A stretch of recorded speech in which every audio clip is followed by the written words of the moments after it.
ঈশ্বৰৰ বাক্য আশীৰ্বাদ প্ৰাপ্ত হওক। মথিয়ে লিখা শুভবাৰ্তাত কোৱা হৈছে, আত্মাত দৰিদ্ৰবিলাক ধন্য, কিয়নো স্বৰ্গৰাজ্য তেওঁবিলাকৰ। হয় প্ৰিয়সকল, আমাৰ বাইবেল শাস্ত্ৰই কৈছে আত্মাত দৰিদ্ৰসকল মানেনো কি কৈছে।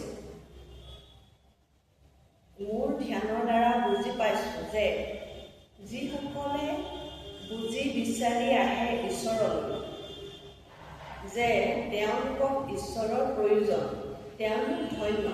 আকৌ ঈশ্বৰক অৰ্থাৎ প্ৰভু যীশুক যিসকলে এটা বেলেগ ধৰ্ম জাতিৰ পৰা কেতিয়াবা আহি তেওঁক জানি তেওঁ শৰণাগত হ'ল, তেতিয়া দেখিবলৈ শুনিবলৈ বা মোৰ নিজৰ অভিজ্ঞতাৰ পৰাও কওঁ, তেওঁলোক আত্মাত ধন্য হ'ল। কাৰণ আপোনালোকে বহুতো হয়তো তিৰস্কাৰ বা সমাজৰ পৰা গ্লানি বা বিচলিত হৈ জীৱন যাপন কৰিব লগা হৈ আছে। তেওঁলোকৰ সেই যি আত্মা আছে সেয়া দৰিদ্ৰ আত্মা বুলি কৈছে। মানে ঈশ্বৰলৈ ভোক লগা, দুখত থকা, হেঁপাহত থকা, ঈশ্বৰত থকা সেইসকল ধন্য, আৰু সেইসকলেহে স্বৰ্গৰাজ্যত অধিকাৰী বুলি কৈছে। গতিকে প্ৰিয়সকল, আপুনি যদি আজি আত্মাত দৰিদ্ৰ, কেতিয়াও বিচলিত নহয়, নজনাজনক, নুবুজাজনক, নেদেখাজনক জনাওক, আহক প্ৰভু যীশুৰ বাণী যে এই আত্মাৰ যি ভোক থকা সকল ধন্য হ'ল আৰু স্বৰ্গৰাজ্য যে তেওঁলোকৰ। প্ৰিয়সকল, এই বাক্যৰ দ্বাৰা আপুনিও মই সকলোৱে আহক স্বৰ্গৰাজ্যৰ অধিকাৰী। আমিনো কিয় থাকিম ঈশ্বৰৰ পৰা আঁতৰি।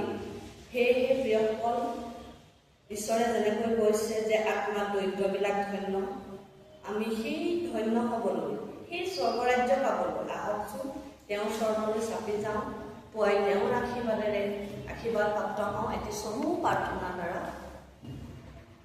হে পবিত্ৰ পবিত্ৰ অতি পবিত্ৰ প্ৰেমময় ঈশ্বৰ হোৱা, ধন্য তোমাৰ মহান আৰু পবিত্ৰ নাম প্ৰভু। এটা নতুন ৰাতিপুৱা তুমি আমাৰ জীৱনলৈ দান কৰিলা, মানসিক জীৱনৰ আয়ু বৃদ্ধি কৰিলা, তোমাৰ বাক্যৰে প্ৰভু আমাৰ আশীৰ্বাদ প্ৰাপ্ত কৰিলা। তুমি যেনেকৈ কৈছা আত্মাত দৰিদ্ৰবিলাক ধন্য আৰু তেওঁবিলাক স্বৰ্গৰাজ্য অধিকাৰী হ'ব। সেই দৰিদ্ৰতা, সেই আত্মাৰ ভোগ যিসকলে নাজানে, নুশুনে, নুবুজে বা আজিও সত্য ঈশ্বৰক বিচাৰি আছে, অনেক ধ্যান কৰি, অনেক ধৰণৰ পূজা পাতল, বলি বিধান দি সেই প্ৰভু, সেই সত্য ঈশ্বৰক জানিবলৈ দিয়া প্ৰভু যীশু, তুমি যে সত্য ঈশ্বৰ, কোনো বলি বিধান তুমি বিচৰা নাই, বিচাৰিছা প্ৰেম, সুভাষ, আশীৰ্বাদ।